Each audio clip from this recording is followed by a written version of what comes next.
Item: SCP-1438. Codename: Invaders.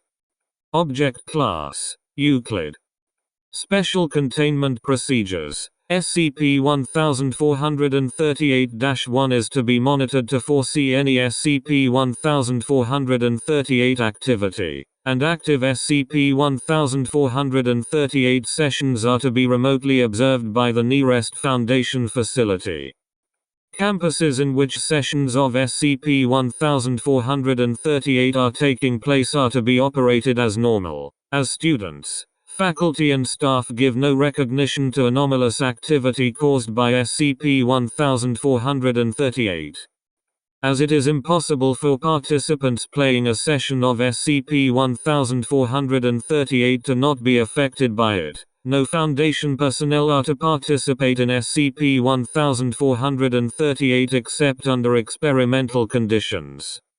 No anomalous properties in SCP-1438-3 instances manifest outside of the context of SCP-1438, but as a precaution, confiscated instances of SCP-1438-3 are to be disposed of through incineration.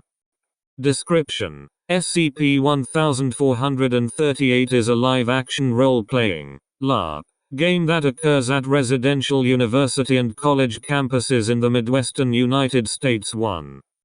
SCP-1438, colloquially known as Invaders, Invasion Attack of the Mind Worms or Takeover, is organized via SCP-1438-1 website at the domain redacted, attempting to access this domain from non-university IP addresses results in a 404 message. Attempts by the Foundation to perform DDoS attacks or otherwise block access to SCP-1438-1 have resulted in computers used to access the website to be permanently banned from access. Contact has been established with the administrator of SCP-1438-1, listed as one Jack Finney several times. However, exchanges have been largely uninformative, with Mr. Finney preferring to promote SCP-1438 as opposed to answering questions about its origin and anomalous properties. University and college students that register their schools on SCP-1438-1 and sign up at least 30 participants for a session of SCP-1438 can order equipment necessary for a game of SCP-1438 for no cost, and designate a date on which the game is to begin. This equipment is delivered to all participants of SCP-1438. And includes 1. Brand foam dart launcher of various make, along with 50 darts per gun. 12 pairs of socks, which serve as grenades in the context of SCP-1438. 1. Polyethylene sword, or Joplin plasma blade. A set of rules for playing SCP-1438. Violation of any rule is grounds for ejection from the game, and therefore death of the participant. See document 1438 to 1401 for a partial set of rules. 1. Patch that denotes a random military rank, from private to captain. In addition to this, the player who begins the invasion will have a set of temporary tattoos marked with the symbol pictured above. This symbol on its own has no anomalous properties, but for the sake of this document will be referred to as SCP-1438-2. The goal of a game of SCP-1438 is, for the side of the humans, to eliminate all invaders through force. Meanwhile, the invaders' goal is to turn humans into invaders by marking them with SCP-1438-2 and alter the electrical activity in the brain to be identical to that of the invaders' spawn. On the date that a game of SCP-1438 is to commence, all participants gather in a central location. From this point on, participants enter a fugue state while not in designated safe zones. While in this state, the humans and invaders, designated SCP-1438-A and SCP-1438-B respectively, believe that they are engaged in a secret conflict with each other. SCP-1438-B instances have the objective to convert all SCP-1438-A instances into SCP-1438-B by covertly marking them with SCP-1438-2. Each game starts with a single instance of SCP-1438-B, who applies SCP-1438-2 to an area of skin normally concealed by clothing, thus adding to the population of SCP-1438-B. Notably, instances of SCP-1438-A are able to accurately recall biographical information up to their enrollment in college, at which point they learned about the invaders and joined the conflict. Instances of SCP-1438-B have trouble properly displaying human emotions, often engage in mucophagy, onychophagy and trichophagy, speak in an unidentified language or code, and have a habit of recreating SCP-1438-2 to mark territory controlled by SCP-1438-B.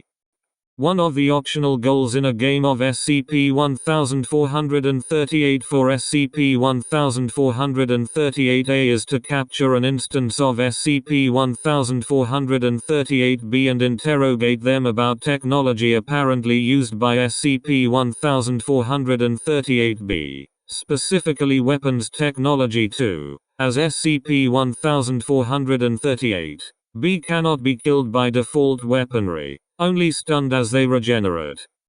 Interrogation usually involves physical and psychological torture techniques, and as a reward for successfully coercing information from SCP-1438-B, the weapons of up to 4 instances of SCP-1438-A are converted into SCP-1438-3.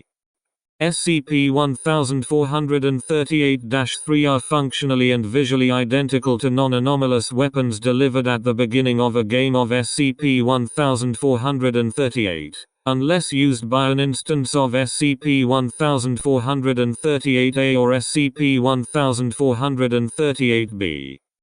If used on an instance of SCP-1438-A or B, the launchers, SCP-1438-3A, turn into laser-like weaponry, capable of causing 4th-degree burns. 3 SOX grenades, SCP-1438-3B, emit a wavelength of light upon detonation that disintegrates human flesh. Finally, the polyethylene swords, SCP-1438-3C, become data expunged. All individuals killed in a game of SCP-1438 through use of SCP-1438-3 are treated by all persons on campus and relations as if they had transferred to another college and cut off all contact with friends, family, etc.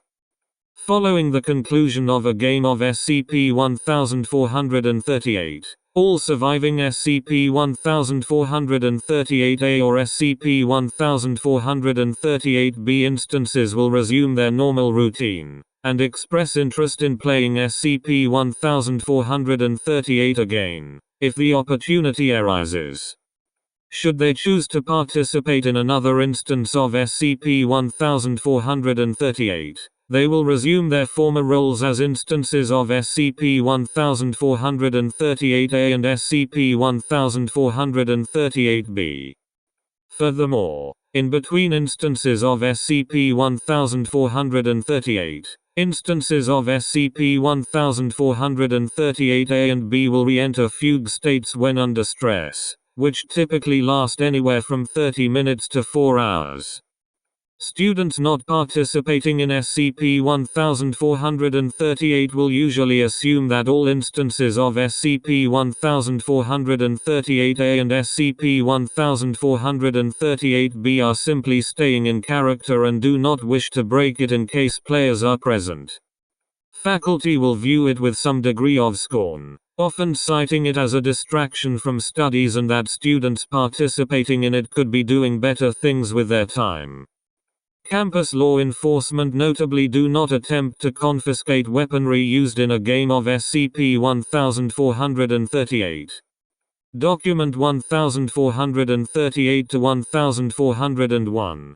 Partial rules of SCP-1438. While conventional weapons do not work on invaders, they can, and will, kill humans. Make sure the thing you're about to blow a hole in is actually marked. Invaders, remember to reapply your mark every few days. There should be enough tattoos to last the duration of the game. The only official safe zones in a game of Invaders are restrooms and classrooms. Everywhere else is fair game. Other safe zones can be determined by players on a college-by-college basis.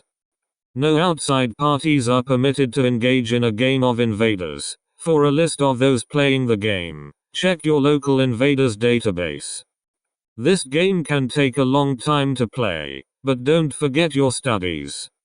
Remember, schoolwork is always more important than the game.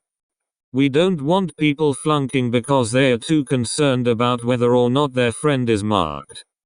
Document 1438 to 1402. An excerpts from SCP-1438-1, describing the backstory of SCP-1438. They came from the stars. The invaders came silently in the night. It started with a single person, but soon, they spread, overwriting the electrical impulses in the human brain to make them like themselves. They are numerous, and if not stopped, Earth will fall to them. The resistance is the last, best hope humanity has against the invaders. We've been fighting them since they first arrived, at the incident in Norwalk 5 years ago. You have just been inducted into the resistance, which has a single objective, to kill all of the invaders at any cost. Never mind the fact that the invaders were once a friend, a family member, a lover, a father, a mother, a child. Once marked, they are the enemy, and must be eliminated through any means possible. Nobody will miss them. All invaders carry a mark on their skin that they spread to normal humans, converting them over the course of 6 hours. Additionally, their regenerative capabilities make them impervious to bullets, grenades, even Joplin's newly developed plasma swords. However, they have knowledge of advanced weaponry. This knowledge can be coerced from them through various methods. The Geneva Convention doesn't apply to things that aren't human that can eliminate them permanently. The invaders have a single-minded goal, to take over the entire population of humans in the area, and from there, the planet as a whole. Footnotes. 1. Including the states of Indiana, Illinois, Michigan, Ohio, West Virginia and Wisconsin, as well as the western counties of Pennsylvania and northern counties of Kentucky. 2. This technology is never actually used by instances of SCP-1438-B, as elimination of human targets is a losing condition for SCP-1438-B. 3. It has been noted that this weaponry operates as miniature versions of the weapons systems possessed by SCP-2820. Investigation into a potential link between Mr. Finney and the developers of SCP-2820 is ongoing.